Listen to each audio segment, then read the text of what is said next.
Hello everyone, my name's NoctisBot and welcome back to some more Star Citizen. So, 3.3 then, and as we now know, 3.3.5. I'm sorry if this feels a bit late on the grapevine with this one, but I have had a migraine that's kept me off work for a few days, so it's kind of knocked me out, and I heard about this when it first came through, but I haven't really been able to respond to it. I suppose in one fashion that is a good thing, because with this announcement I kind of went through the 4 stages of grief, like anger, denial and recovery.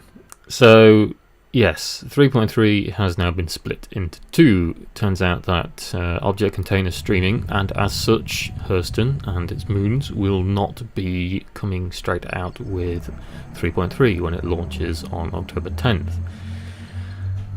It's disappointing more than anything. I have to admit that I was a little bit miffed when it first came through, as I was the whole, as I've said in my other video, the whole premise of Star Citizen for me is exploring the new planets and the new territory. So the fact that this one was, it was the major feature of this patch, and it's kind of been yanked and slapped back, hopefully for not too long.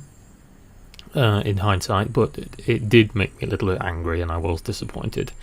So, but as I'm sure lots and lots and lots of people who are critical of Star Citizen will be quick to point out, it's with the track record that CIG have had, even though they are improving, albeit slowly, it's important to not try and get hyped for too much what's going on in the patches, because they do tend to knock things back a bit. So yes, 3.3 does still have a fair few things to come with it.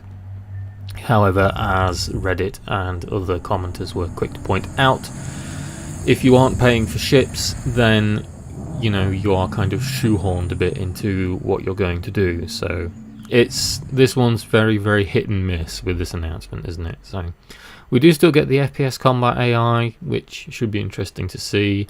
We still get the new ships coming in, and we still have a few improvements here and there, but of course the main thing was OCS and Hurston, and that has been knocked to what on the roadmap is saying mid Q4 2018.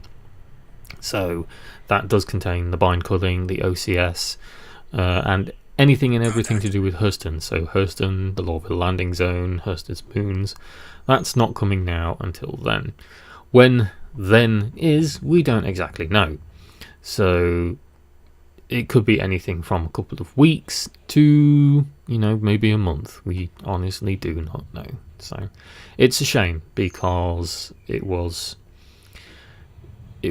something I was really looking forward to. And I think my main thing of anger from it wasn't the fact that it was delayed, it was the way that they announced it. At first I was really, really annoyed at the way that they announced it. However, they handled it a bit better than how CIG have done in the past. It could have just been an email or something posted on Spectrum, and that would have really, really pissed people off.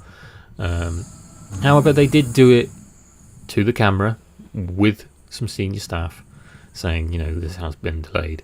However, from my point of view, I think that leaving it as a footnote at the end of an ATV episode was still not a very good idea of how to handle it.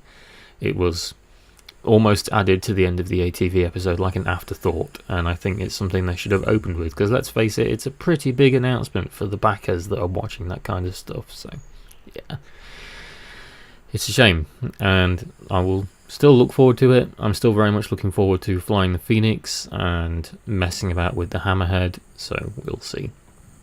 We did get a ship shape and an RTV, which was pretty much centered around the Hammerhead, and although the combat ships are not my kind of endgame goal within Star Citizen, the Hammerhead is looking pretty swish. They've basically taken a load of assets from the Idris, and they've plonked them into the Hammerhead's layout, which is why they were able to do it so quickly. It looks fun. It does look like a fun ship. The only downside of this one, of course, is that you need a big crew complement to operate it.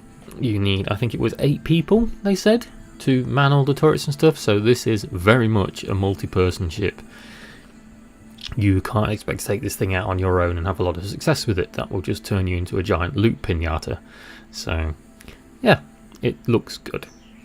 That coupled with the Mustang rework, we got a quick look at that, and we got a quick look at the Hawk as well. The Hawk is quite a little interesting one. It's a bounty hunting ship. Again, not my kind of thing, but that one looks pretty cool. So yeah, let me know your thoughts, guys. I know that there's obviously going to be a lot of people who are in the, refund Star Citizen the scam, who is very much going to say, oh, you should have seen this coming all along. Maybe. It's kind of a bit par for the course sometimes, isn't it? And I'm not a software developer. I can't comment on that kind of thing. So I know it takes a lot of work. I know there's going to be setbacks. CIG just doesn't seem to be having a lot of luck with it these days. So let me know what you think. I'm sorry if this one was another bit of a ramble. I'm still dealing with the end of this migraine. But hopefully we'll see EVO Kati soon, and that will at least give us some, some good insights, if it leaks, which it tends to, about how our OCS has come along, and might give us some little bit of an indication as to when that 3.3.5 is coming out. Thank you for watching, guys. I will see you next time.